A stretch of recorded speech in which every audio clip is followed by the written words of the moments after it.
திருச்சபையின் வரலாறு என்பதை பற்றி தான் ஒரு நெடுநீள தொடரை நாம் பார்த்து கொண்டிருக்கிறோம். ஏனென்றால் திருச்சபையின் வரலாறு என்பது 10 வருஷமோ 30 வருஷமோ 100 வருஷமோ அல்ல. எத்தனை வருஷ வரலாறு? 2000 வருஷத்திற்கு மேலான வரலாறு. அதன் ஆரம்ப நாட்கள், அஸ்திபார நாட்கள், அதை நாம் தெளிவாக முதலாவது விளங்கி இருக்க வேண்டும். ஏனென்றால் அது அவ்வளவு வேதாகமத்திலே நமக்கு எழுதி வைக்கப்பட்டிருக்கிறது. அதை விளங்கி கொண்டால்தான் அந்த அஸ்திபாரத்திலிருந்து சரித்திரத்திலே என்னென்ன நிகழ்ந்திருக்கிறது என்பதை நாம் பார்க்க முடியும். சரித்திரத்திலே நாம் பார்க்கும்போது வேதாகமத்துக்கு உகந்ததாக என்னென்ன நிகழ்ந்தன, வேதாகமத்துக்கு முரண்பாடாக என்னென்ன நடந்தன, என்ன பிரச்சனைகள் வந்தன, எவ்விதமான வளர்ந்தது, எவ்விதமாக வளர்ச்சி பாதிக்கப்பட்டது என்பதையெல்லாம் நாம் பார்க்க இருக்கிறோம் வருகிற காலங்களில்.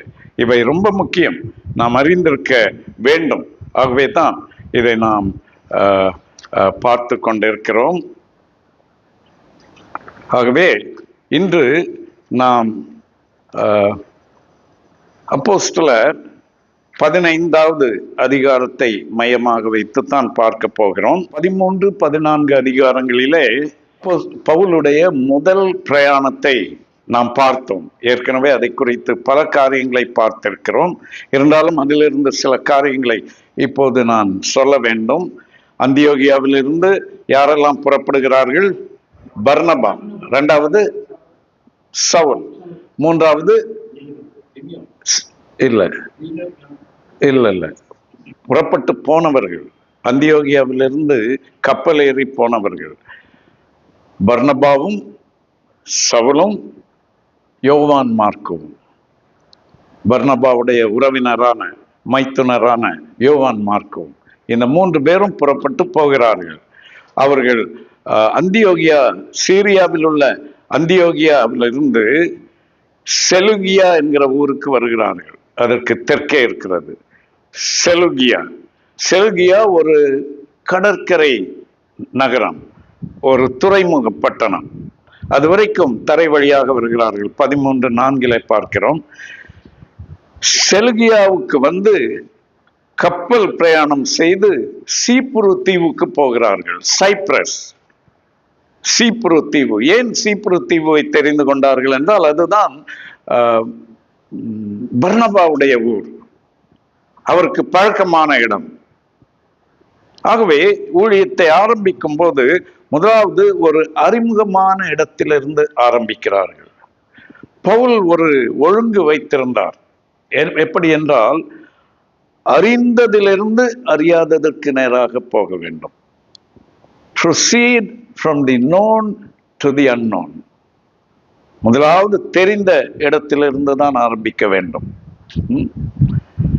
எந்த ஊழியம் செய்தாலும் சரி, நமக்கு பழக்கமான, நமக்கு லகுவாக வருகிற அறிமுகமான ஒரு காரியத்தை செய்ய ஆரம்பித்தால்தான் நாம் மேலான காரியங்களுக்கு செல்ல முடியும். ஆகவே சீப்புரு தீவுக்கு செல்கிறார்கள். சீப்புரு தீவு இங்க இருக்கிறது. இங்கிருந்து புறப்பட்டு இங்கு வந்திருக்கிறார்கள். சீப்புரு தீவு பாருங்க, ஒரு கிட்டார் மாதிரி இருக்கிறது. அங்கே முதலாவது சாலமி என்கிற இடத்திற்கு வருகிறார்கள். அந்த தீவின் கிழக்கு கரை. அங்கிருந்து அங்கே கொஞ்சம் ஊழியம் முயற்சி பண்ணுகிறார்கள்.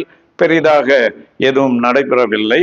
பிறகு அங்கிருந்து பாப்போ என்கிற பட்டணத்திற்கு போகிறார்கள். அது அந்த தீவின் மேற்கு கரை, பாப்போ.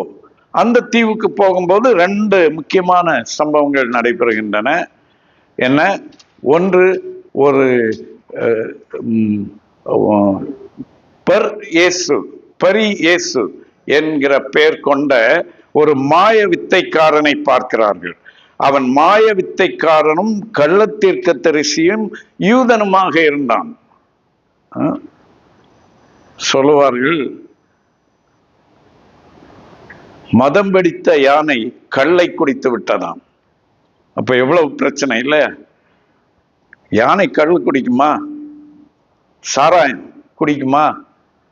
காட்டு பகுதிகளிலே கள், சாராயம் இவைகளை பெரிய பானைகளிலே மண்ணிலே மறைத்து வைத்திருப்பார்கள்.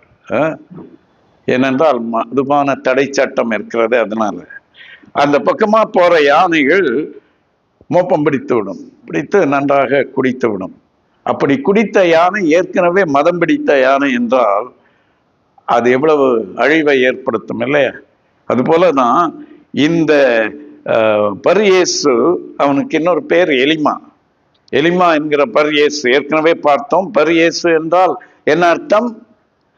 பர் என்றால் மகன், பரி என்றால் மகன், இயேசுவின் பிள்ளை. இயேசுவின் பிள்ளை என்ற பெயர் கொண்ட ஒரு கள்ள தீர்க்கதரிசியாகிய மாய வித்தைக்காரன். எத்தனை அவரை பற்றின டிஸ்கிரிப்ஷன்ஸ் பாருங்கள். அவர் இந்த அங்க இருக்கிற கவர்னருக்கு ஃப்ரெண்டா இருக்கிறார். அந்த கவர்னர் பேர் என்ன? செர்கியூ பவுல்.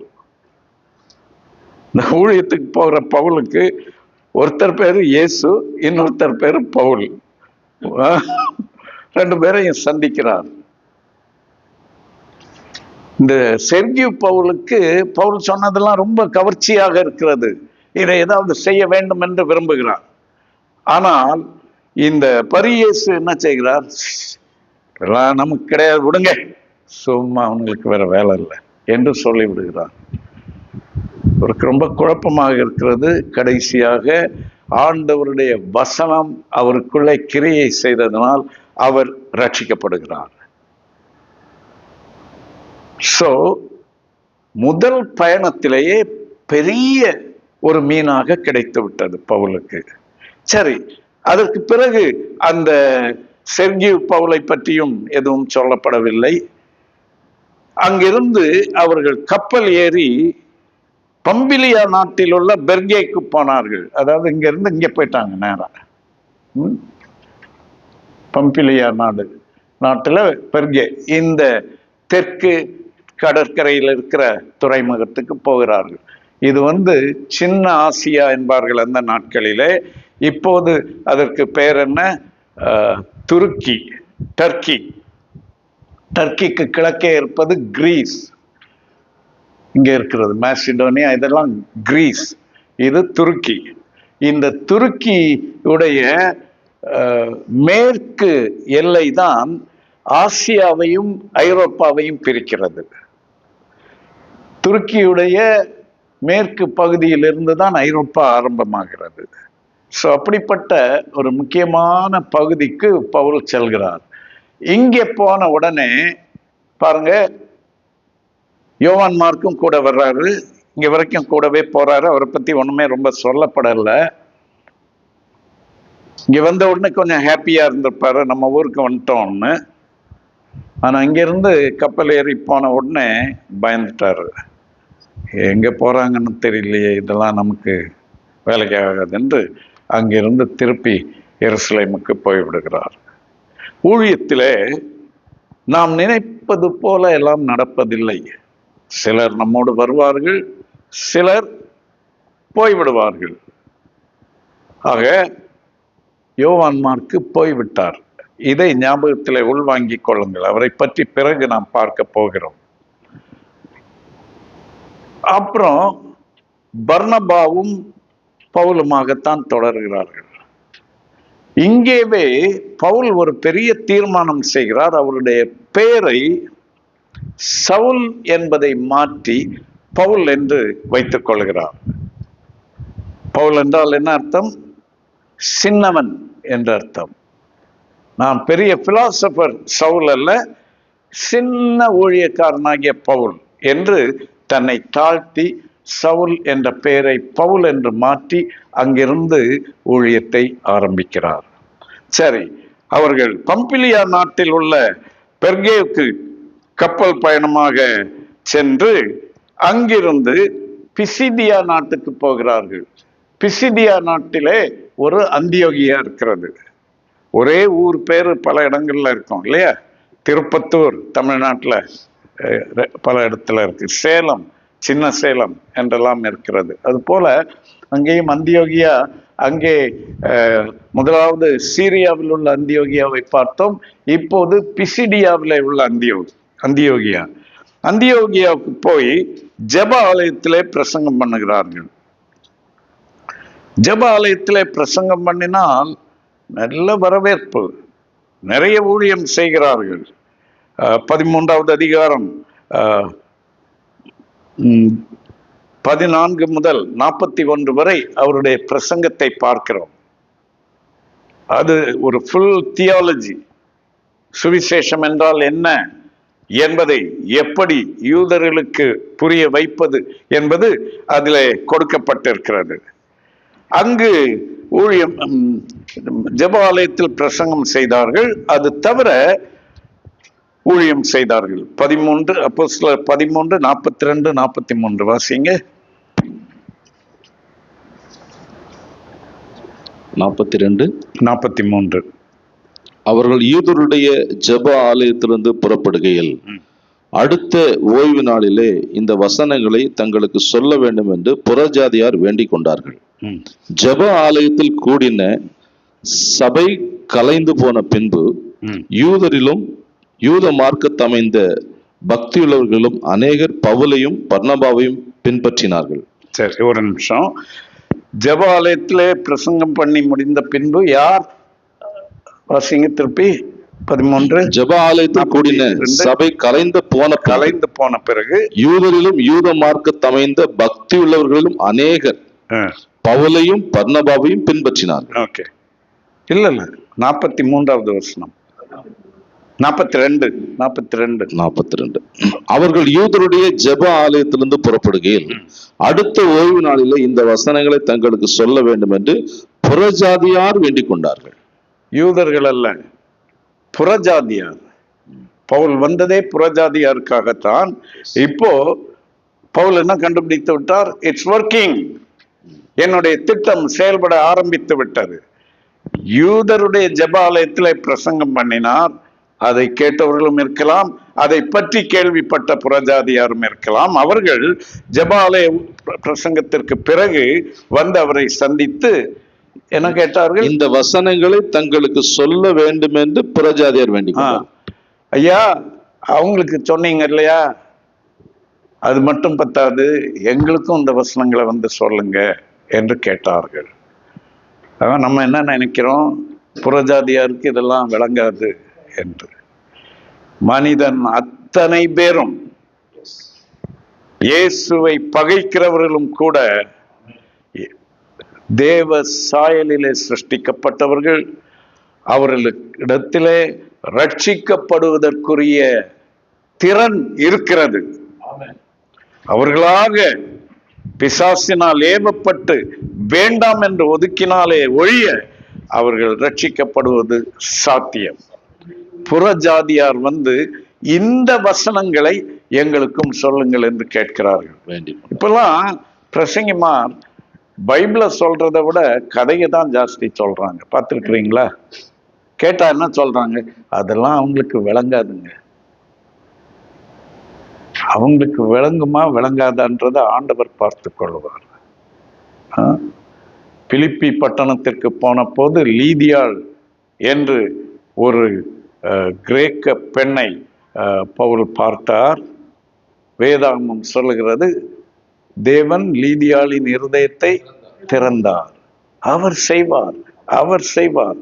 நாம் புறப்பட்டு போகும்போது அவர் செய்வார். ஆக அடுத்த ஓய்வு நாள் என்ன நடந்தது? 13:44 வாசிங்க. அடுத்த ஓய்வு நாளிலே கொஞ்சம் குறைய பட்டணத்தார் அனைவரும் தேவ வசனத்தை கேட்கும்படி கூடி வந்தார்கள். பாருங்க, எவ்வளவு பேர் கூடி வந்தாங்க? பட்டணத்தார் அனைவரும். கொஞ்சம் குறை, அவ்வளவுதான். பட்டணத்தார் அனைவரும் ஜெப ஆலயத்துல கூடி வர முடியுமா? முடியாது. ஏதோ சந்தையிலோ ஒரு திறந்த வெளியிலோ தான் கூட்டம். ஜெபாலயத்தில் மட்டுமல்ல, ஊரை கூடி விட்டது. பட்டணத்தார் அனைவரும் கூடி வந்து விட்டார்கள் வசனத்தை கேட்கும்படி. நாம் துவங்கினால் கர்த்தர் முடிப்பார்.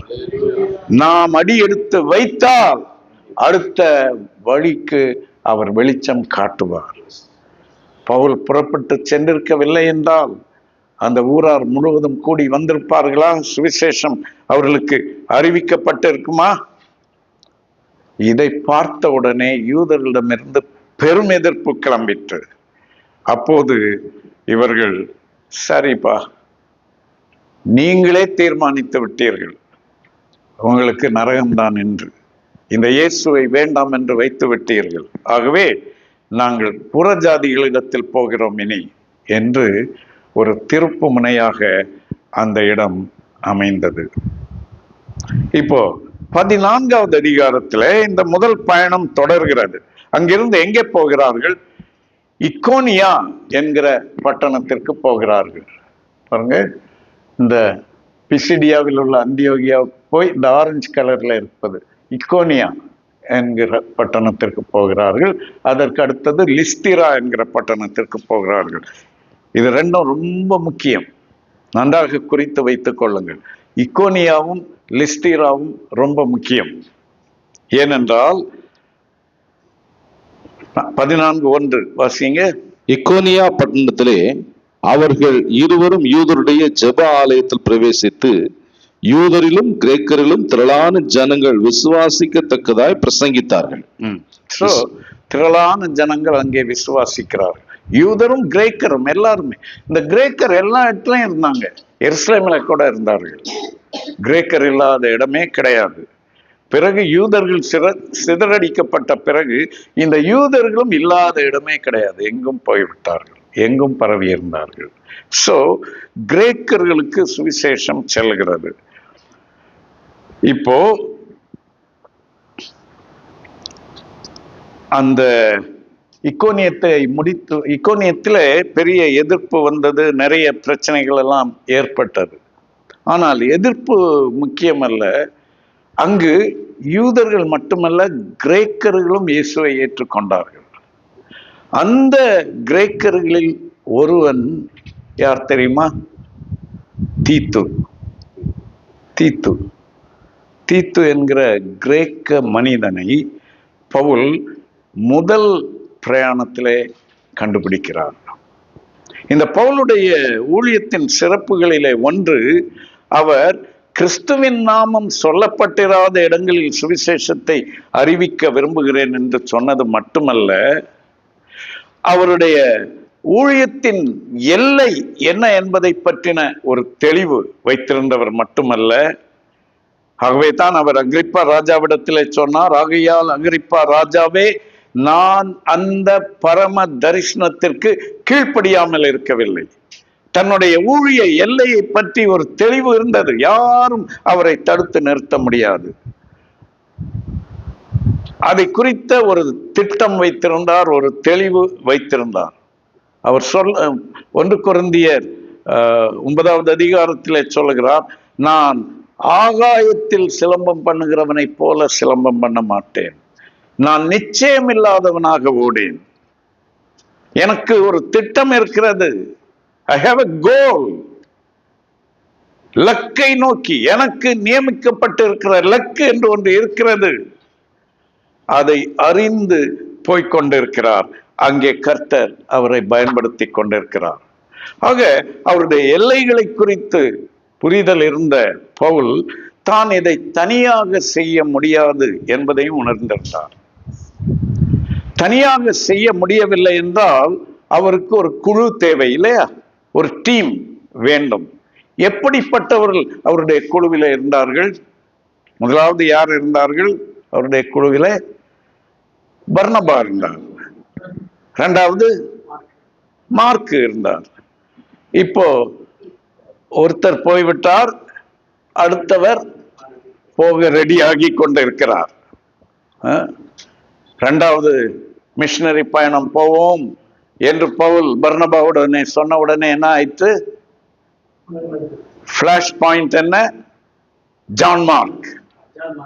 சரி போலாம், ஜான் மார்க் விஷயம் எப்படி என்று பர்னபா கேட்கிறார். அவர்களுக்கு இடையிலே மிகுந்த வாக்குவாதம் உண்டாயிற்று.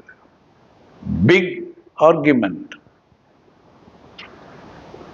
ஒன்னாலத்தான் இல்ல, ஒன்னாலத்தான் இதெல்லாம் நடந்திருக்கும். மனிதர்கள் தானே கடைசியாக பிரிந்து விடுகிறார்கள். ஆனால் பிரிந்ததனாலே ஊழியம் அழிந்து போவது இல்லை.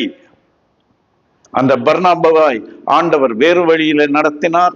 அவர் மீண்டும் சீப்ரு தீவுக்கு போகிறார். அவரோடு யார் போனார்? பர்னபா கூட மார்க்கு போனார். பவுலால மார்க்குவை நடத்த முடியாது. அவருடைய டெம்பரமெண்ட் வேற, இவருடைய டெம்பரமெண்ட் வேற. சில நேரங்களிலே சிலரை நம் கூட வைத்து கொள்ள முடியாது. அப்படி என்றால் என்ன அர்த்தம்? இவன் ஊழியத்துக்கே லாய்க்கு இல்லை, எல்லாருக்கும் போன் போட்டு அவன் அப்ளை பண்ணான்னா எடுக்காதீங்க. No no. உன்னோடு செயல்பட முடியாதவர் இன்னொருத்தரோடு செயல்பட முடியும். பவுலோடு ஒத்துப்போக முடியாத யோவான் மார்க்கு பர்னபாவோடு முடியும். ஆக ஆண்டவர் தான் அந்த குழுவை அமைக்கிறார். பர்னபாவும் ஜான் மார்க்கும் என்று ஒரு குழுவை அமைக்கிறார். ஆண்டவர் அதை பயன்படுத்துகிறார். இரண்டாவது பயணத்திற்கு வரும்போது பார்ப்போம், சீலாவை அழைத்துக் கொண்டு செல்கிறார். சீலாவும் எருசலேமிலிருந்து அந்தியோகியாவுக்கு வந்திருந்தார். அவரை பார்க்கிறார். வருவீங்களா, போலாமா? ஐயா பர்னபா ஐயா வரலையா? அவர் வேற ரூட்ல போறாரு, நம்ம வேற ரூட்ல போலாம் என்று சொல்லி புறப்பட்டார்கள். சரி, சீலாவை சேர்த்து கொண்டார் இரண்டாவதுல. இப்போ முதல் பயணத்திலே அவர் 2 பேரை முக்கியமாக பார்த்தார். இக்கோனியத்திலே யாரை பார்த்தார்? தீத்துவை பார்த்தார். அடுத்த ஊராக அவர் எங்கே போனார்? லீஸ்திராவுக்கு போனார். லீஸ்திராவில் யாரை பார்த்தார்? தீமோத்தேயுவை பார்த்தார். 2 பேரையும் ஒரு மென்டல் டிக் அடித்து கொண்டார். ஓகே, இங்கே ஒரு பையன், இங்கே ஒரு பையன். 5000 பேரை போஷிக்க வேண்டிய நிலை இயேசுவுக்கு வந்த போது சீஷர்கள் வந்து என்ன சொன்னார்கள்? இங்கே ஒரு பையன் இருக்கிறான். இங்க 2 பையங்களும் ஒரு பாப்பாவும் இருக்கிறாங்க. இவர்களை கொண்டு ஆண்டவர் பெரிய காரியங்களை செய்ய முடியும். பவுல் அடையாளம் காண்பதிலே திறமை உள்ளவராக இருந்தார்.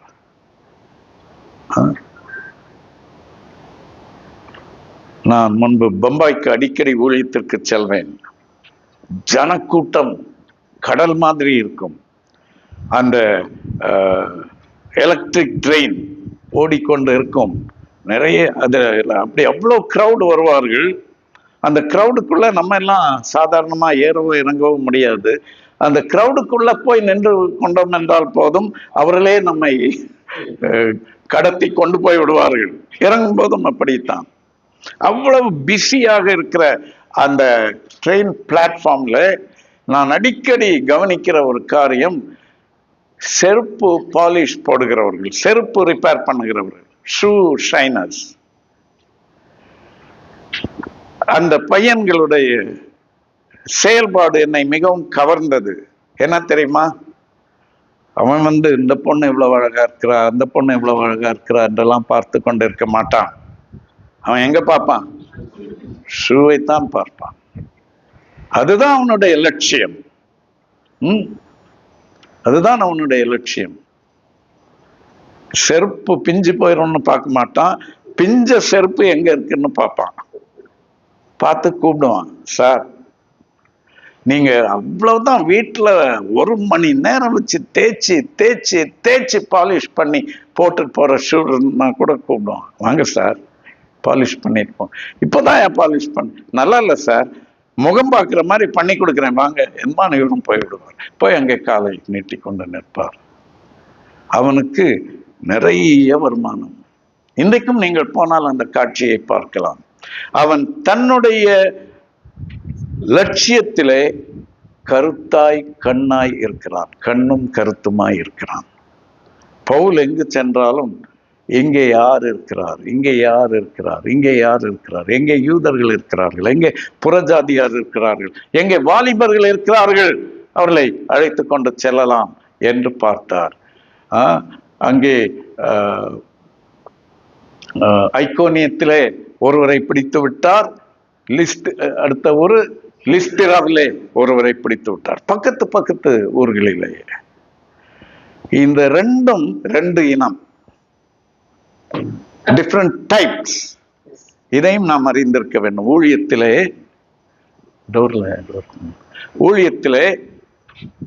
பல்வேறு விதமானவர்கள் வருவார்கள். அவர்கள் எல்லாருக்கும் இடம் இருக்கிறது, எல்லாருக்கும் இடம் இருக்கிறது. எல்லாரும் வர வேண்டும். நான் ஒரு யூதன், ஆகவே யூதர்கள்னா சேர்த்துக்கிறேன். மற்றவங்களோட நமக்கு ஒத்து வராது. ஐயோ, அவங்க சாப்பாடு எனக்கு பிடிக்காது, அவங்க ட்ரெஸ் பண்ற விதம் எனக்கு பிடிக்காது, அவங்க பேசுற விதம் எனக்கு பிடிக்காது. No no no no no. அவர்களுடைய சாப்பாடு வித்தியாசமா இருந்தாலும், உணவு பழக்கம் வித்தியாசமா இருந்தாலும், பேச்சு மொழி வித்தியாசமா இருந்தாலும், அதெல்லாம் என் கண்களில் படுவதில்லை, என் காதிலே படுவதில்லை. என்னுடைய லட்சியம் என்ன? இவன் இயேசுவுக்காக பெரிய காரியங்களை செய்ய தேவனால் தெரிந்து கொள்ளப்பட்டவன், தேவனால் தெரிந்து கொள்ளப்பட்டவன்.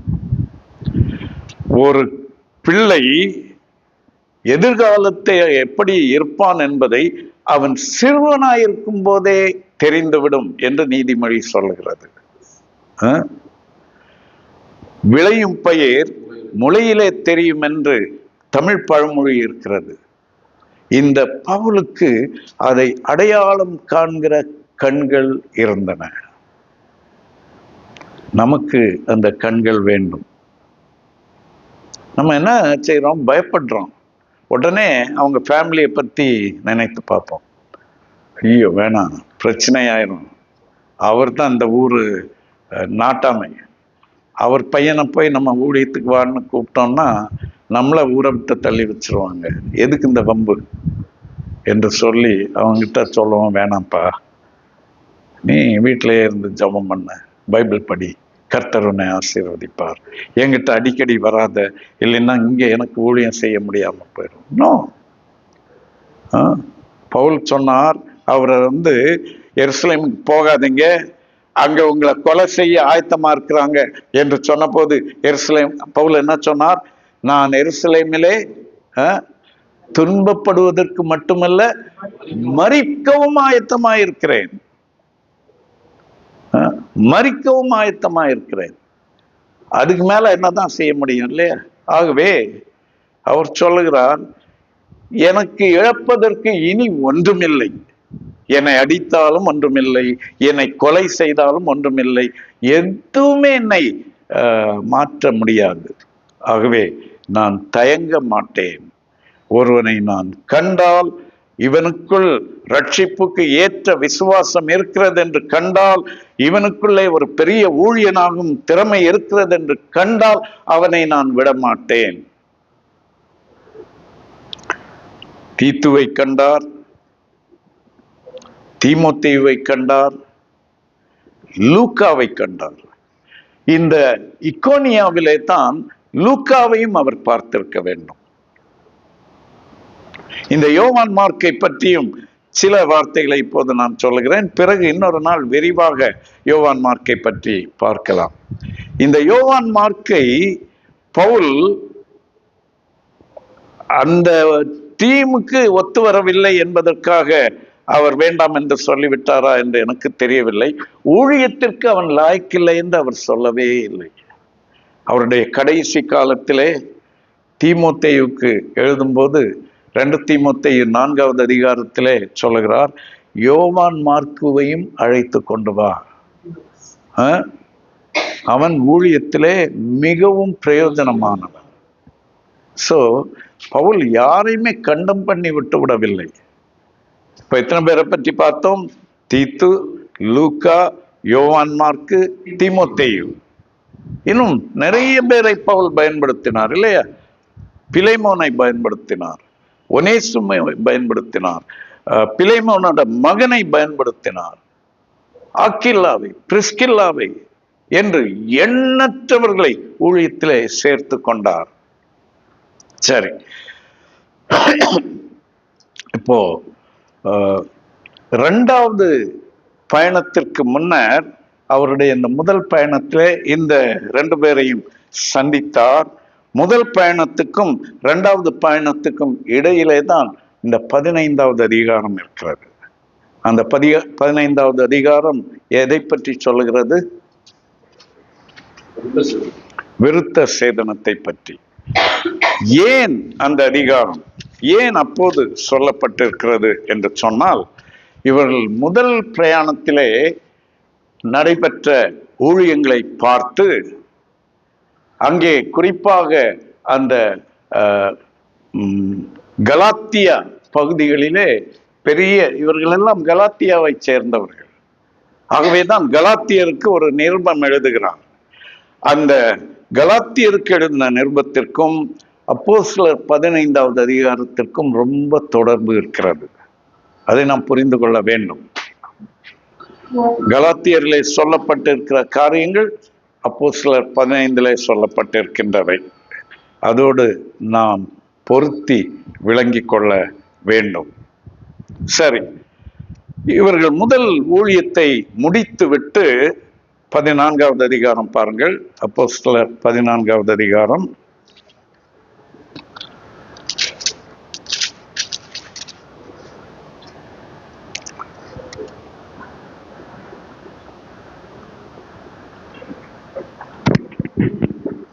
இருபத்தைந்தாவது வசனத்திலிருந்து. பெர்கே ஊரில் வசனத்தை பிரசங்கித்து அத்தலியா பட்டணத்துக்கு போனார்கள்.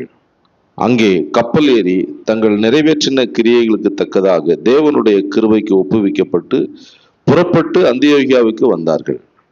அவர்கள் அங்கே சேர்ந்தபோது சபையை கூடி வர செய்து தேவன் தங்களை கொண்டு செய்தவைகளையும் அவர் புறஜாதிகளுக்கு விசுவாசத்தின் கதவை திறந்ததையும் அறிவித்து அங்கே சீஷருடனே அநேக நாள் சஞ்சரித்தார்கள். சரி, அடுத்தது 15வது அதிகாரத்தின் 1வது வசனம். சிலர் யூதேயாவிலிருந்து வந்து, நீங்கள் மோசேயினுடைய முறைமையின்படியே விருத்த சேதனம் அடையாவிட்டால் ரட்சிக்கப்பட மாட்டீர்கள் என்று சகோதரருக்கு போதகம் பண்ணினார்கள். 2. அதனாலே அவர்களுக்கும் பவுல் பர்னபா என்பவர்களுக்கும் மிகுந்த வாக்குவாதமும் தர்க்கமும் உண்டான போது அந்த விஷயத்தின் நிமித்தம் பவுலும் பர்னபாவும் அவர்களை சேர்ந்த வேறு சிலரும் எருசலேமில் இருக்கிற அப்போஸ்தலரிடத்திற்கும் மூப்பரிடத்திற்கும் போக வேண்டும் என்று தீர்மானித்தார்கள். சரி, என்ன நடந்தது? அவர்கள் வந்து சிலர் யூதேயாவிலிருந்து வந்தார்கள். வந்து சொல்லுகிறார்கள், என்ன சொல்லுகிறார்கள்? விருத்த சேதனம் அடையாவிட்டால் ரட்சிக்கப்பட மாட்டீர்கள் போதகம் பண்ணினார்கள் என்று போதகம் பண்ணினார்கள். சும்மா ஏதோ உடான் சுட்டாங்க என்றல்ல, போதகம். அன்றைக்கு போதகம் என்று சொன்னால் டீச்சிங், டீச்சிங் என்று சொன்னால் வேத வசனமும் தியாலஜியும். தியாலஜி பாருங்க, டாக்டரின் பாருங்க. அந்த நாட்களிலே இவர்கள் செய்த செயல்கள், இவர்கள் போதித்த போதனைகள், அவைதான் டாக்டரின், தியாலஜி என்று எடுத்துக்கொள்ளப்படுகின்றன. பவுலுடைய கடிதங்கள் எல்லாம் ஃபுல் ஆஃப் தியாலஜி. எதை செய்யலாம், எதை செய்யக்கூடாது என்பது. தீத்துவுக்கு எழுதின கடிதம், தீமோத்தேயுக்கு எழுதின கடிதம், இவை எல்லாவற்றிலும் கூட அதைத்தான் நாம் பார்க்கிறோம். பவுல் இவர்களை எல்லாம் என்ன செய்கிறார்? ஏற்கனவே திட்டமிட்டு வைத்து விடுகிறார். ஒருத்தரை பார்த்த உடனே இவரை எப்படி வடிவமைக்க வேண்டும். ஒரு சிற்பி ஒருத்தருடைய முகத்தை கல்லிலே வடிக்க வேண்டும் என்றால் அவர் முதலாவது அந்த யாருடைய முகத்தை வடிக்க வேண்டுமோ அவருடைய முகத்தை நன்றாக விளங்கி கொள்ள வேண்டும்.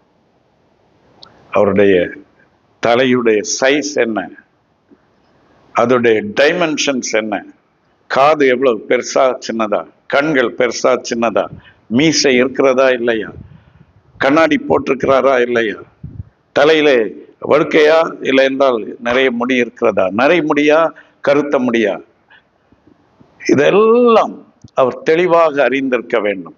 அறிந்து வைத்து விட்டு அதற்கு ஏற்ற ஒரு கல்லை தேடுகிறார். சும்மா ஏதாவது ஒரு கல்லை எடுத்துட்டு வந்து செய்ய முடியாது. இதைத்தான் பவுல் செய்கிறார். இந்த கல்லிலே இந்த சிற்பத்தை வடிக்க முடியும் என்பதை கண்டு கொள்கிறார். நமக்கும் அந்த திறமை இருக்க வேண்டும், ஒரு கலைஞனின் திறமை இருக்க வேண்டும். என்னுடைய வேலையெல்லாம் பைபிளை படிப்பது, ஜெபம் பண்ணுவது, அவ்வளவுதான் என்று இருக்கக்கூடாது. ஏன் பைபிளை படிக்கிறோம், ஏன் ஜெபிக்கிறோம்? ஆண்டவரே, எனக்கு அந்த ஒரு மனக்கண்ணை தாரும், ஒரு தூர பார்வையை தாரும், பார்த்தவுடனே கணிக்கிற அந்த திறமையை தாரும் என்று நாம் கேட்க வேண்டும். தீத்துவை எப்படி கொண்டு வரலாம் என்று தீர்மானித்து விட்டார். தீமோத்தேயுவை எப்படி கொண்டு வரலாம் என்று தீர்மானித்து விட்டார். இதெல்லாம் பவுலுக்குள்ளே செயல்பட்டு கொண்டிருக்கிறார்.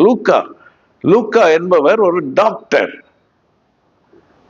பிசிஷியன். அவரை எப்படி பயன்படுத்த வேண்டும் என்பதை பவுல் அறிந்திருந்தார். ஆக இவர்கள் எல்லாம் அவருடைய முதல் பிரயாணத்திலேயே அடையாளம் கண்டு கொள்கிறார்.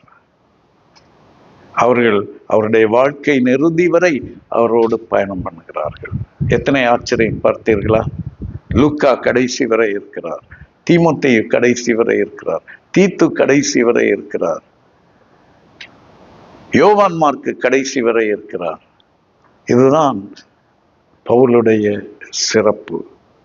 இதைத்தான் நாமும் பழகிக்கொள்ள வேண்டும். சரி, அங்கே பிரச்சனை என்ன? விருத்த சேதனமா, விருத்த சேதனம் இல்லையா? அதை பற்றி அப்போஸ்தலர் 15 சொல்லுகிறது. சிலர் யூதேயாவில் இருந்து வந்தார்கள் என்று. சிலர் என்றால் யார்?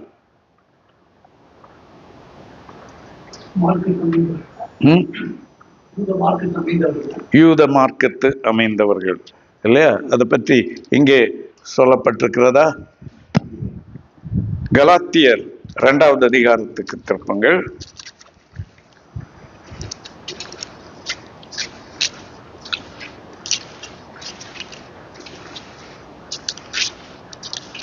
கலாத்தியர் 2வது அதிகாரம்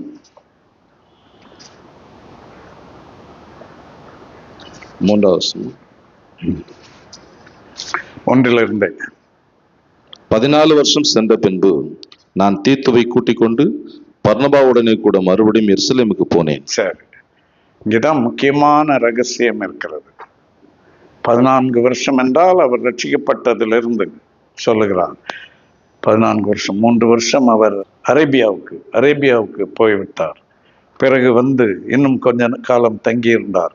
அதற்கு பிறகுதான் ஊழியத்தை ஆரம்பிக்கிறார். மொத்தம் 14 வருஷங்கள். 14 வருஷத்திற்கு பிறகு, அதாவது அவர் இந்த முதலாம் பிரயாணத்தை முடிக்கும் போது 14 வருஷங்கள் ஆயிருக்கிறது அவர் ரட்சிக்கப்பட்டதிலிருந்து. அப்படி 14 வருஷம் சென்ற பின்பு என்று சொல்லும்போது என்ன புரிந்து கொள்கிறோம்? இந்த முதல் பிரயாணம் முடிந்தவுடனே கலாத்தியருக்கு இதை எழுதுகிறார். முதல் பிரயாணம் முடிந்தவுடனே நிகழ்ந்த சம்பவம் என்ன? எருசலேம் கான்ஃபரன்ஸ் இல்லையா, மாநாடு நடக்கிறது அப்போஸ்தலர் 15வது அதிகாரத்தில். 14 வருஷம் சென்ற பின்பு எருசலேமுக்கு போனேன். பர்னபாவையும் கூட்டிக் கொண்டு போனார். ஓகே, பவுலும் பர்னபாவுமாக போனார்கள். பவுலும் பர்னபாவுமாக போகும்போது தீத்துவை கூட்டிக் கொண்டு போனேன் என்கிறார். தீத்துவை கூட்டிக் கொண்டு போனேன். முதலாவது நாம் புரிந்து கொள்ள வேண்டிய காரியம், அப்போஸ்தலர் 15ம் கலாத்தியர் 2ஆம் அதிகாரமும் ஒரே காரியத்தை சொல்லுகின்றன. அப்போ இந்த எருசலேம் கவுன்சிலுக்கு போகும்போது பவுல் யாரை கூட்டிட்டு போறாரு? பர்னபாவும் பவுலும் லீடர்ஸ். அவங்க கூட ஒருத்தரை கூட்டிட்டு போறாரு. யார? தீத்துவை. தீத்து யார்? கிரேக்கன் விசுவாசி. விசுவாசி. மார்க்கத்தை அமைந்தவர்கள்ல விசுவாசி. இப்போ விசுவாசி, விசுவாசி. இந்த விசுவாசியாகிய தீத்துவை 3வது வசனம் பாருங்க. ஆனாலும் என்னுடனே கூட இருந்த தீத்து கிரேக்கனா இருந்தும் விருத்த சேதனம் பண்ணி கொள்ளும்படிக்கு கட்டாயம் பண்ணப்படவில்லை. கிறிஸ்து இயேசுவுக்குள் நமக்கு உண்டான சுயாதீனத்தை உளவு பார்த்து நம்மை நியாயப்பிரமாணத்துக்கு அடிமைகளாகும் பொருட்டாக பக்க வழியாய் நுழைந்த கள்ள சகோதரர் நிமித்தம் அப்படி ஆயிற்று. சரி, இப்போதும் என்ன சொல்றாரு? தீத்து தீமோத்தேயு ரெண்டு பேருக்கும் என்ன வித்தியாசம் என்றால், தீத்து 100% கிரேக்கன். தீமோத்தேயுவுக்கு அப்பா கிரேக்கன், அம்மா யூத பெண். யூத பெண்.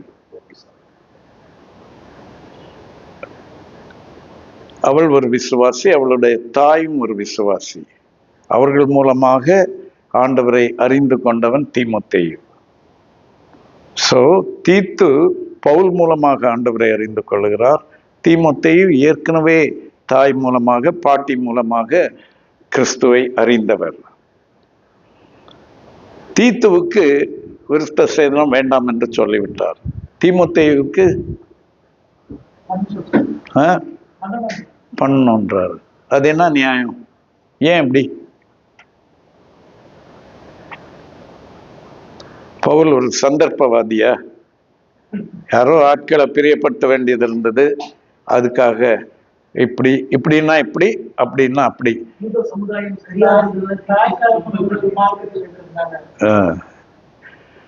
யூதருடைய வழக்கத்தின்படி தாய் வழியாகத்தான் குடும்ப உறவு அமைகிறது. ஆகவே இப்போ தகப்பன் கிரேக்கன், தாய் யூத பெண்ணா, மத ரீதியாக அவன் எந்த மார்க்கத்தான்? யூத மார்க்கத்தான். அப்போ இவனை அழைத்து கொண்டு போகும்போது எல்லாம் கேட்பாங்க, யூதன்னா விருத்த சேதனம் பண்ணியிருக்கிறானா என்று. அதற்காக தீமோத்தேயுவை விருத்த சேதனம் பண்ணிக்கொள்ள வைத்தார். அது ஒரு லகுவான அனுபவமாக இருந்திருக்காது தீமோத்தேயுவுக்கு.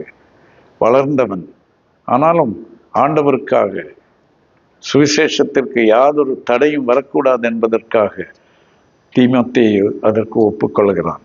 ஆனால் தீத்துவை பொறுத்தவரையிலே ஒரு எக்ஸிபிஷன் பீஸாக, அது என்ன சொல்லுவாங்க, காரெல்லாம் டெஸ்ட் டிரைவ் கார் பார்த்துருக்கிறீங்களா? நீங்க புதுசா வந்த BMW மாடல்ல ஓட்டி பார்க்கணும்னு நினைச்சீங்கன்னா போய் டெஸ்ட் டிரைவ் வேணும்னு கேட்டீங்கன்னா போதும், கொடுப்பாங்க. கொடுத்தாங்கன்னா ஜாலியாக எடுத்துட்டு ஓடி போயிடலாமே. ஆந்திராவுக்கு போயிடலாம், கேரளாவுக்கு போயிடலாம். இன்னொன்று அவங்களும் யாருன்னா ஒருத்தர் கூட இருப்பாங்க. இவர் அதை பார்த்து தான் நீங்க இந்த காரை வாங்கலாமா வாங்க வேண்டாமா என்று தீர்மானிப்பீர்கள். அது போல தீத்துவை ஒரு டெஸ்ட் பீஸாக அழைத்து செல்கிறார் எருசலேமுக்கு. இருக்குது இவங்களுக்கெல்லாம் இப்போ என்று சொல்லி திட்டமிடுதலிலே ஞானம் உள்ளவர். ஆமாம், ஜென்டைல்ஸ். தீத்துவும் லூக்காவும் சகோதரர்களாகவே இருந்திருக்கலாம். அதை பற்றி நான் பிறகு விளக்கமாக சொல்லுகிறேன். ஆக பார்க்கிறார், இப்போ அவங்களுக்கெல்லாம் ஒரு ப்ரூஃப் காண்பிக்க வேண்டும். தீத்து கிரேக்கன். அப்போ கிரேக்கனுக்கு கர்த்தருடைய வசனம் தெரியுமா, ஊழிய அழைப்பு இருக்கிறதா, வாஞ்சை இருக்கிறதா, ஈடுபாடு இருக்கிறதா என்பதை காண்பிக்க வேண்டும். அதற்காகத்தான் தீத்து, நீயும் ரெடியாகுப்பா, நாங்கள் 2 பேரும் போகிறோம். நான் இதுக்கையா பெரிய கான்ஃபரன்ஸ் வா என்று சொல்லி அழைத்து கொண்டு போகிறார். நம்முடைய ஊழிய பாதையில நம்மை விட வயதிலே குறைந்தவர்கள், அனுபவத்திலே குறைந்தவர்கள், அந்தஸ்திலே குறைந்தவர்கள் என்றால் நம்ம கூட வருவாங்களா?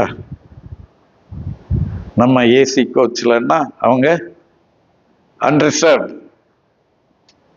எல்லாம் நானும் கடந்து வந்த பாதை. நாள் கணக்காக சொல்லலாம் அந்த சாட்சியெல்லாம். ஆனால் பவுல் சொல்லுகிறார், no no, you are going with us. யாரெல்லாம் ஐயா? பர்னபா ஐயா, நான், நீ, 3 பேரும். எப்படி இருக்கும் தீத்துவுக்கு இல்லையா? ஊழியத்திலே சமநிலை காக்கப்பட வேண்டும். All are equal.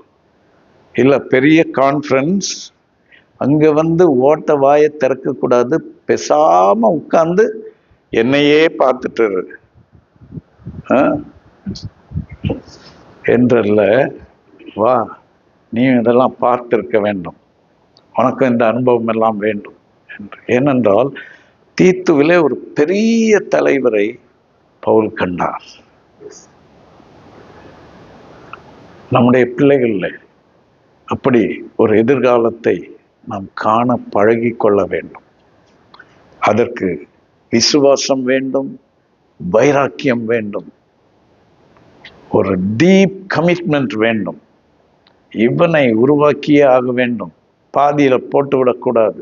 நிறைய நேரங்கள்ல நம்ம என்ன சொல்றோம், பவுலுக்கு ஜான் மார்க்க பிடிக்கல, போடா என்று சொல்லிவிட்டார். No no no, we don't know what happened really. என்ன நடந்தது என்பதுங்கிற விவரங்கள் நமக்கு தெரியாது. ஆகவே அதை வைத்து பவுலை எப்படி நாம் நிதானித்து விட முடியாது. ஏனென்றால் கடைசியிலே சொல்கிறார், யோவான் மார்க்கு ஊழியத்திலே பிரயோஜனமானவன் என்று. ஆக எல்லாரை பற்றியும் அவர் ஒரு சிறந்த எண்ணம் வைத்திருந்தார். ஆகவேதான் அவரால் ஆட்களை உருவாக்க முடிந்தது. நம்முடைய ஊழிய வாழ்க்கையிலும் இந்த ஒரு தெளிவு நமக்கு இருக்க வேண்டும். தீத்துவை ஒரு ஷோ பீஸ் ஆக அழைத்து கொண்டு செல்கிறார். அங்கே இருந்த மற்ற யாரெல்லாம் அங்கே இருந்தார்கள்? கலாத்தியர் 2:4 முதல். கிறிஸ்து இயேசுவுக்குள் நமக்கு உண்டான சுயாதீனத்தை உளவு பார்த்து நம்மை நியாயப்பிரமாணத்துக்கு அடிமையிலாக்கும் பொருட்டாக பக்க வழியாய் நுழைந்த கள்ள சகோதர நிமித்தம் அப்படியாயிற்று. சுவிசேஷத்தின் சத்தியம் உங்களிடத்தில் நிலைத்திருக்கும்படி நாங்கள் ஒரு நாழிகையாயிலும் அவர்களுக்கு கீழ்ப்படிந்து இணங்கவில்லை. அல்லாமலும் எண்ணிக்கையுள்ளவர்களாய் இருந்தவர்கள் எனக்கு ஒன்றும் போதிக்கவில்லை. அவர்கள் எப்படிப்பட்டவர்களாய் இருந்தாலும் எனக்கு கவலை இல்லை. தேவன் மனுஷரிடத்தில் பட்சபாதம் உள்ளவர் அல்லவே. எண்ணிக்கை உள்ளவர்கள் என்றால் என்னவென்றால் லீடர்ஸ், தலைவர்கள். கொஞ்சம் ஒரு குரூப்புக்கு லீடர், அப்படி உள்ளவர்கள், அவங்க தான் டிசிஷன் மேக்கர்ஸ். அவர்களை பற்றி நான் ஒன்றும் கவலைப்படவில்லை. 7.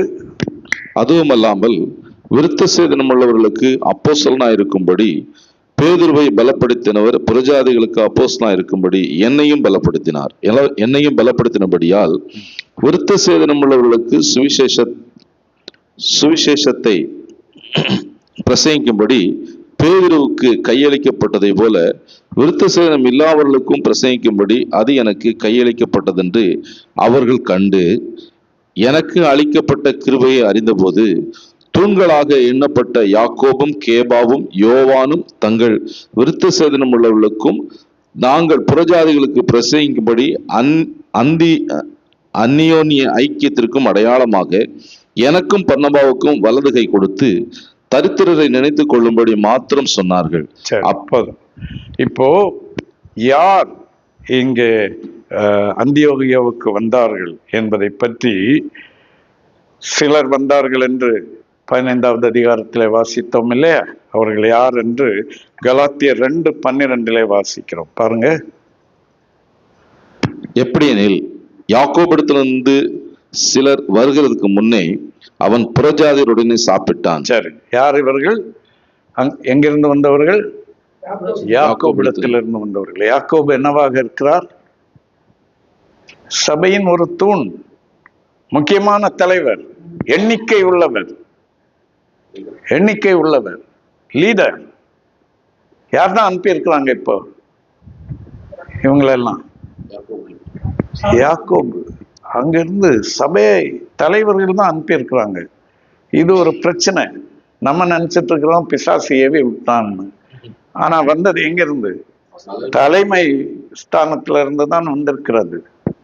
அப்போ அதை எப்படி ஹேண்டில் பண்ண வேண்டும், அதுல நமக்கு ஒரு தெளிவு இருக்க வேண்டும். ஒரு லீடராக இருக்கிறவர், ஊழியத்திற்கு தலைவராக இருக்கிறவர், பவுலை போன்ற ஒரு ஊழியத்தை உடையவர், யாக்கோபு எப்படி பிஹேவ் பண்ணுவார், பேதுரு எப்படி பிஹேவ் பண்ணுவார், பர்னபா எப்படி பிஹேவ் பண்ணுவார், இதெல்லாம் தெளிவாக அறிந்திருக்க வேண்டும். ஊழியத்திலே யோவான் மார்க்குவை எப்படி கையாளுவது என்று தெரிந்தால் மட்டும் போதாது. சின்ன தீமோத்தேயுவை எப்படி கையாளுவது என்று தெரிந்தால் மட்டும் போதாது. தீத்துவை எப்படி கையாள்வது என்று தெரிந்தால் போதாது, டாக்டர் லூக்காவை எப்படி கையாள்வது என்று தெரிந்தால் போதாது, பர்னபாவை எப்படி கையாள்வது, பேதுருவை எப்படி கையாள்வது, யாக்கோபை எப்படி கையாள்வது என்பதும் தெரிந்திருக்க வேண்டும். ஒரு முறை தியோண்ணன் அவர்களோடு நான் ஊழியத்திற்கு குஜராத்திற்கு சென்றிருந்த போது அங்குள்ள ஒரு பழக்கம் என்னவென்றால், கிறிஸ்தவ ஊழியர்கள் கூட ராத்திரி வருவாங்க பார்க்கறதுக்கு. தியோண்ணனை பார்க்க வர்றாங்க. அப்போ பவுலோடு தீத்து இருந்தது போல நானும் தியோண்ணனோட இருக்கிறேன். குரூப்பா வர்றாங்க. எல்லாரும் நல்ல வசதி படைத்தவர்கள், நல்ல விசுவாசிகள். குரூப்பா வர்றாங்க. வந்து குரூப்பா உட்கார்ந்துருக்குறாங்க. அங்க உட்கார்ந்துருக்கும் போது ஹலோ பாய், எப்படி பாய், இப்படி பாய், ரொம்ப நட்பா பேசிக்கிறாங்க. ஒரு குரூப் வர்றாங்க, வந்து ஃபுல்லா இங்க இருக்கிறவங்களை பத்தி தான் பேசுறாங்க.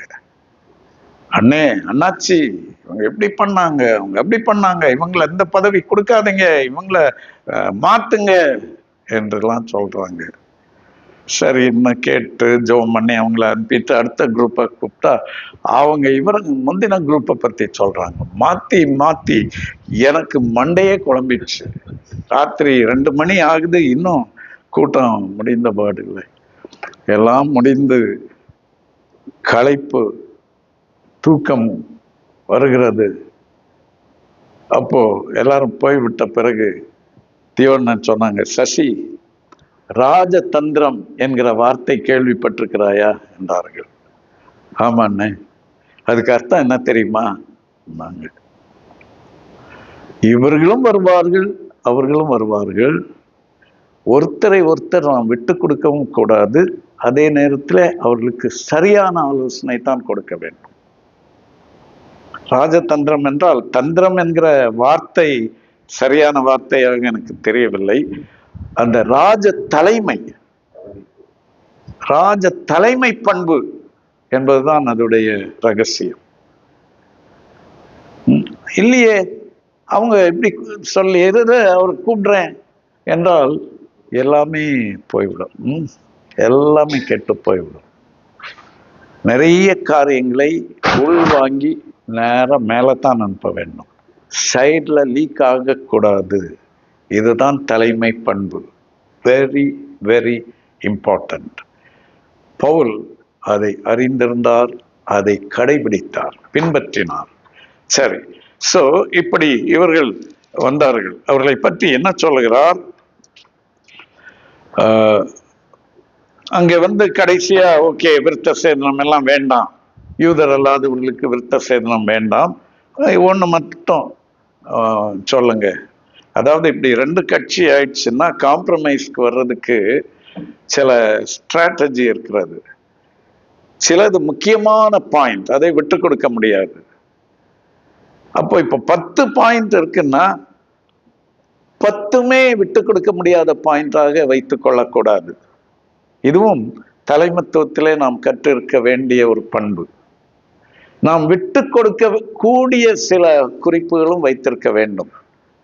எப்படி என்றால், 5 முக்கியமான காரியம் இருக்கு, அதை விட்டு கொடுக்கவே முடியாது. வெறும் 5 பாயிண்டோட டிஸ்கஷன் போனோம்னா அந்த 5ல 5மே முடியாது என்றும் தீர்மானிக்கப்படலாம்.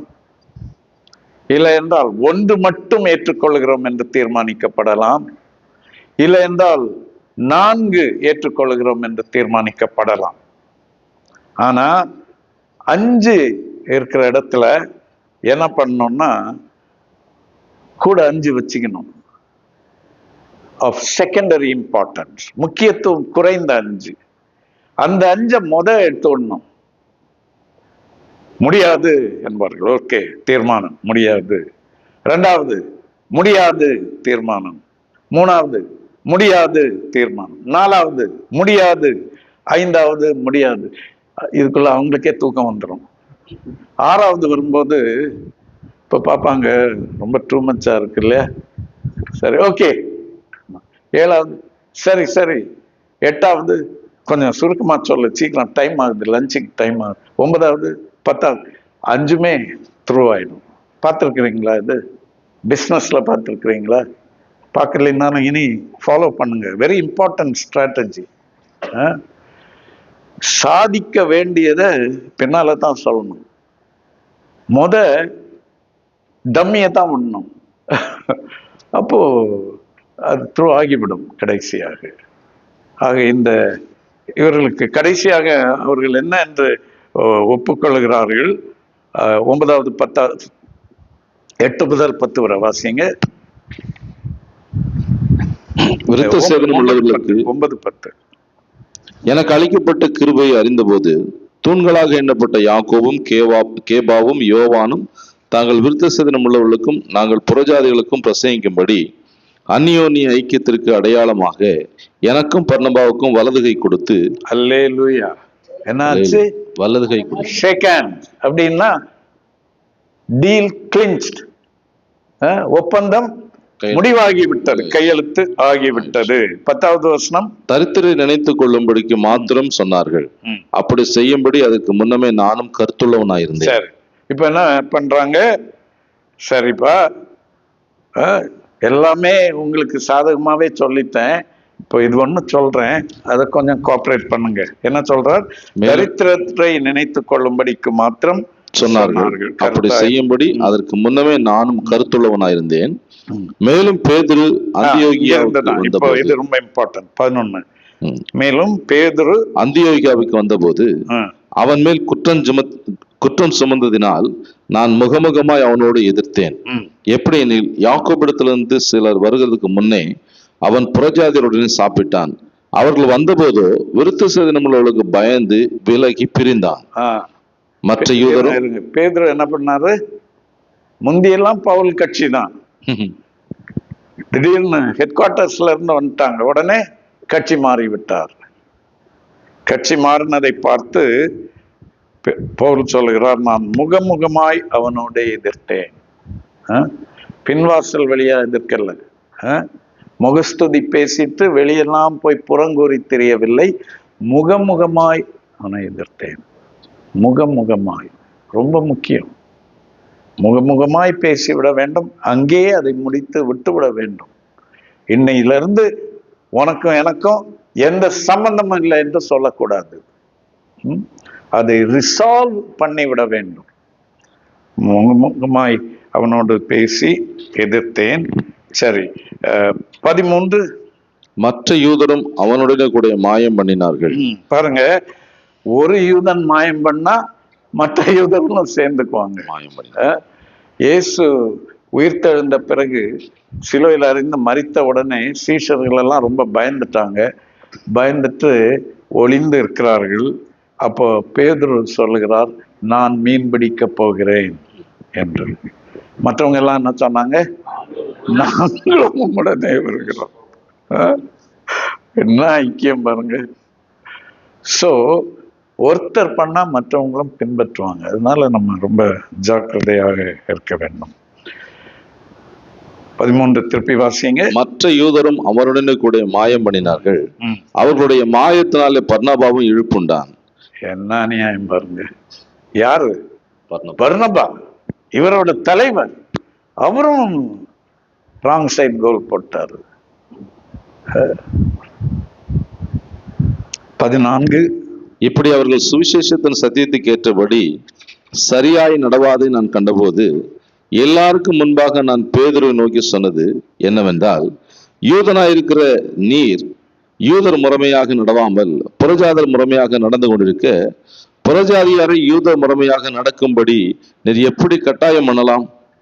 புறஜாதியர்கள் பிறந்த பாவிகளாயிராமல் சுவாபத்தின்படி யூதராயிருக்கிற நாமும் இயேசு கிறிஸ்துவை பற்றும் விசுவாசத்தினாலே என்று நியாயப்பிரமாணத்தின் கிரியையினாலே மனுஷன் நீதிமானாக்கப்படுவதில்லை என்று அறிந்து, நியாயப்பிரமாணத்தின் கிரியையினால் அல்ல, கிறிஸ்துவை பற்றும் விசுவாசத்தினாலே நீதிமான்களாக்கப்படும்படி கிறிஸ்து இயேசுவின் மேல் விசுவாசிகளானோம். எப்படி சொல்கிறார்கள்?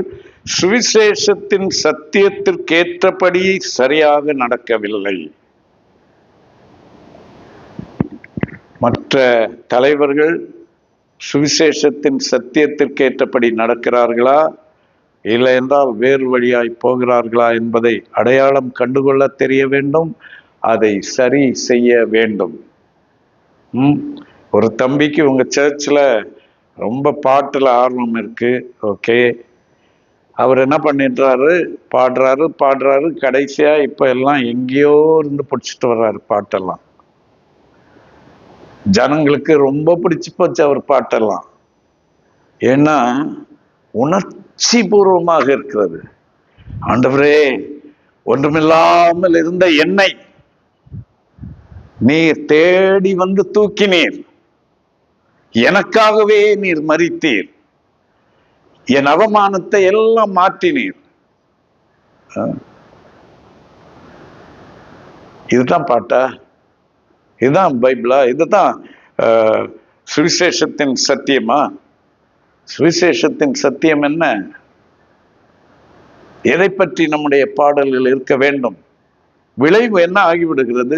சபையார் கொஞ்சம் கொஞ்சமாய் அவர்களுக்கு மிஷனரி தரிசனம் குண்டி விடுகிறது, கொடுத்தலை பற்றின தரிசனம் குண்டி விடுகிறது. ஓப்பன் ஏர் மீட்டிங் போகலாம், ஆஸ்பத்திரி விசிட்டுக்கு போகலாம், ஊழியத்திற்கு போகலாம் என்றால் இப்போ நோ, கர்த்தர் எனக்காக யாவையும் செய்து முடிப்பார், ஆகவே நான் போய் வீட்டில் பட்டு தூங்குறேன். எங்கே போனது ஞாயிற்றுக்கிழமை மதியத்திற்கு பிறகு ஊழியத்திற்கு செல்லுகிற நாட்கள்? எங்கே போனது? முன்பெல்லாம் சபைகளிலே காலை ஒரு ஆராதனை, மாலை ஒரு ஆராதனை இருந்ததே, எங்கே போயிற்று? கொஞ்சம் கொஞ்சமாக செல்லரித்து விடுகிறது நம்முடைய கிறிஸ்தவ வாழ்க்கையை. சுவிசேஷத்தின் சத்தியத்திற்கு ஏற்றபடியாய் சரியாய் நடக்க வேண்டும். பவுல் சொல்லுகிறார், வேறு சுவிசேஷம் இல்லையே, நான் உங்களுக்கு பிரசங்கித்த இதுதான் சுவிசேஷம். இன்றைக்கும் அதுதான் சுவிசேஷம். இன்றைக்கும் தீத்துக்களை கண்டுபிடிக்க வேண்டும், யோவான் மார்க்குகளை கண்டுபிடிக்க வேண்டும், லூக்காக்களை கண்டுபிடிக்க வேண்டும், தீமோத்தேயுவை கண்டுபிடிக்க வேண்டும், பிலேமோன்களை கண்டுபிடிக்க வேண்டும், ஒனேசிமுவை கண்டுபிடிக்க வேண்டும், எப்பாப்பிராத்துவை கண்டுபிடிக்க வேண்டும், ஆக்கில்லா பிரிஸ்கில்லாவை கண்டுபிடிக்க வேண்டும். இதுதான் ஊழியத்தில் இருக்கிற நமக்கு கொடுக்கப்பட்டிருக்கிற அழைப்பு.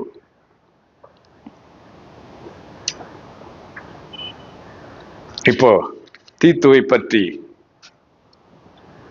விரைவாக கொஞ்சம் சொல்லி விடுகிறேன்.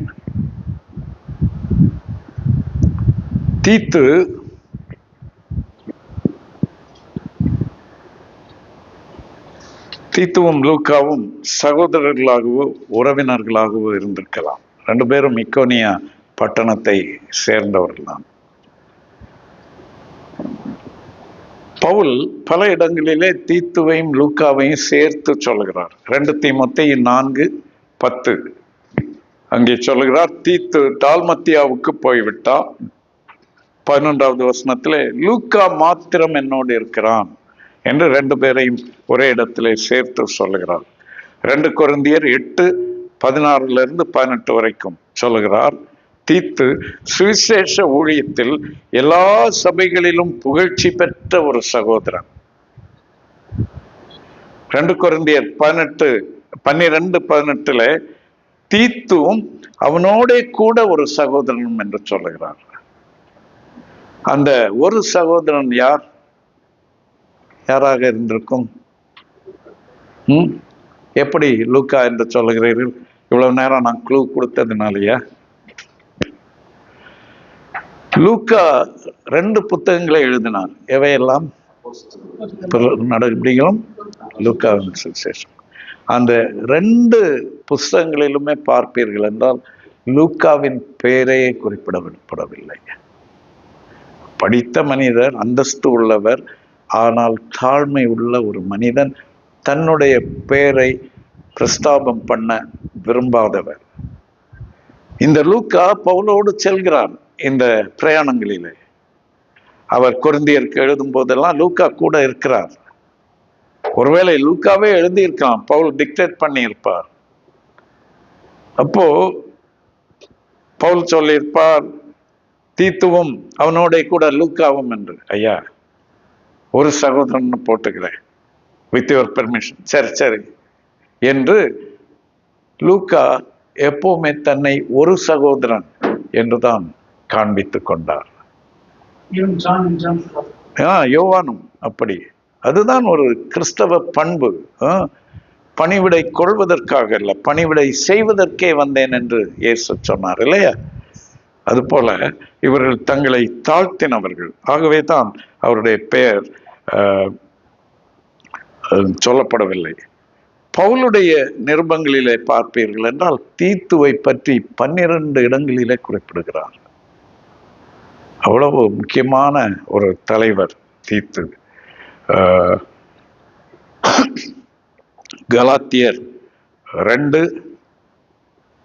1வது வசனம் 3வது வசனம், அப்போஸ்தலர் 15வது அதிகாரம், 2 கொரிந்தியர் 2 12 13, 2 கொரிந்தியர் 7 6 7வது வசனங்கள், 13 14வது வசனங்கள், 2 கொரிந்தியர் 8 6 16 17 23, 2 கொரிந்தியர் 12 17 18, தீத்து 1 4, தீமோத்தேயு 4 10 என்று 12 இடங்களிலே தீத்து குறிப்பிடப்படுகிறார். அவர் எப்படியெல்லாம் பயன்படுத்தப்பட்டார் என்று பார்க்கிறோம். முக்கியமாக நாம் இப்போது பார்த்தோம், எருசலேமுக்கு ஆலோசனை சங்கத்திற்கு அழைத்து செல்லப்பட்டார். இவ்வளவு ஊழியத்தை செய்தார் பவுல், இவ்வளவு பேரோட ஊழியம் செய்தார். ஆனால் அந்த முக்கியமான மாநாட்டுக்கு அழைத்து செல்ல தகுதி பெற்றிருந்த ஒரே நபர் தீத்து. பர்னபா போனார், அது தலைமையிலே, மற்றபடி தீத்து. இரண்டாவது, எபேசுவிலே பவுலின் உடன் ஊழியனாக பயணத்தில் இருந்தார்.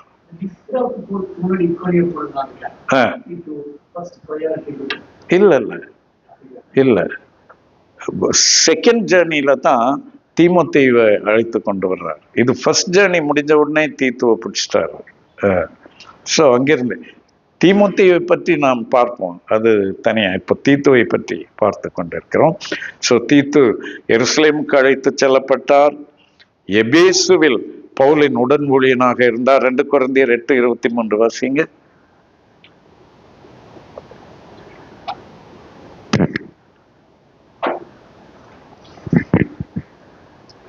இந்த எபேசு ஊழியம் பவுலுடைய 3வது மிஷனரி பயணத்தில் நடந்தது. தீத்துவை குறித்து ஒருவன் விசாரித்தால் அவன் எனக்கு கூட்டாளியும் உங்களுக்காக என் உடன் வேலையாளுமாய் இருக்கிறான் என்று, எங்கள் சகோதரி குறித்து ஒருவன் விசாரித்தால் அவர்கள் சபைகளுடைய ஸ்தானாதிபதிகளும் கிறிஸ்துவுக்கு மகிமையுமாய் இருக்கிறார்கள் என்று அறிய கடவன். ஆதலால் உங்கள் அன்பையும் போதும். எபேசு ஊழியம் 3 ஆண்டுகள் நடைபெற்றது பவுலுடைய மிஷனரி பிரயாணத்தில். எபேசுவிலே ஒரு டீச்சிங் சென்டர் நடத்தினார் பவுல் சில ஆண்டுகள். இது மாதிரி ரெகுலர் கிளாஸஸ், ஒரு இடத்தை வாடகைக்கு அமர்த்தி அங்கே டெரனிஸ் என்பவருடைய அந்த ஒரு சென்டர் அகாடமி, அந்த அகாடமியை வாடகைக்கு எடுத்து அங்கே ரெகுலராக கிளாஸ் நடத்தினார் பவுல். ஸோ அதை பற்றி அப்போஸ்தலர் 19 பார்க்கிறோம், 20 பார்க்கிறோம், ரோமர் 1வது அதிகாரத்தில் பார்க்கிறோம். அப்போஸ்தலர் 19 2 தீமோத்தேயு 2:2, 2 தீமோத்தேயு 2:2 வாசிங்க.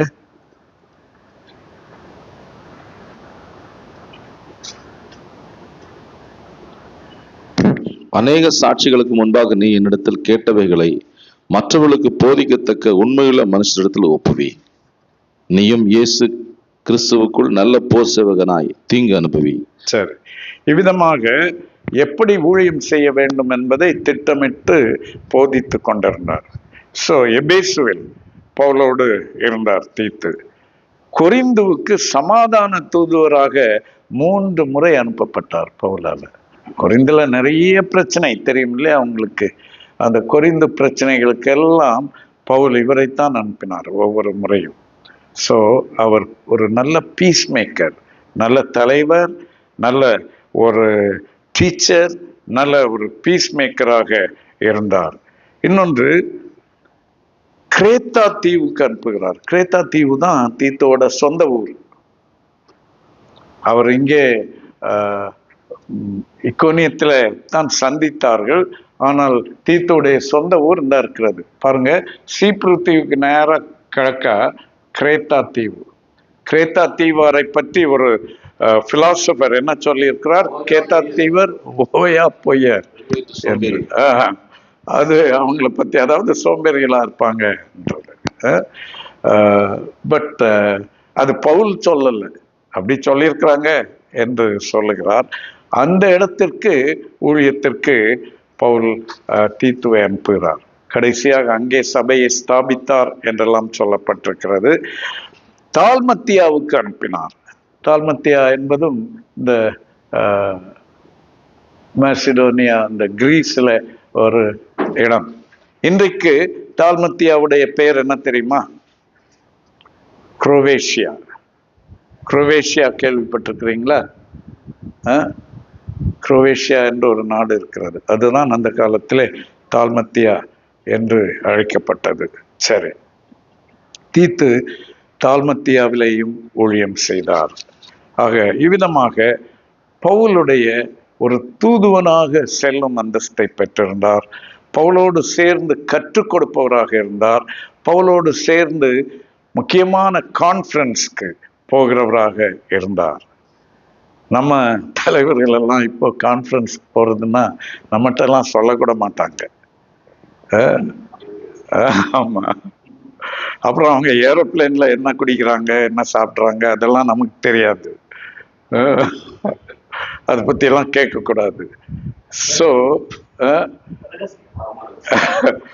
ஆனால் பவுல் இடைவெளியே இல்லாத உறவு வைத்திருந்தார் உடன் ஊழியர்களோடு. எல்லாரையும் சம அந்தஸ்திலே நடத்தினார். தன்னோடு அழைத்து சென்றார், பயிற்றுவித்தார், பயன்படுத்தி சந்தோஷம் கண்டார். தீத்து பவுலால் அடையாளம் கண்டு கொள்ளப்பட்டார். தீத்து ஆண்டவருக்கு கீழ்ப்படிந்து அநேக ஊழியங்களை செய்தார். ஆனால் இந்த தீத்துவை பற்றி முக்கியமான ஒரு விஷயம், அவர் எங்கே பிறந்தார், அவருடைய பின்னணி என்ன என்பது ஒன்றுமே சொல்லப்படவில்லை. அவர் எங்கே மரித்தார், எங்கே அடக்கம் பண்ணப்பட்டார், ஒன்றுமே சொல்லப்படவில்லை. கிறிஸ்துவுக்காக நீங்களும் நானும் என்ன செய்தோம் என்பதுதான் முக்கியமே தவிர நம்முடைய முன்னுரையும் முக்கியமல்ல, பின்னுரையும் முக்கியமல்ல. சிலர் என்ன சரியா அறிமுகம் செய்யல, அது ஒரு கம்ப்ளைண்ட்.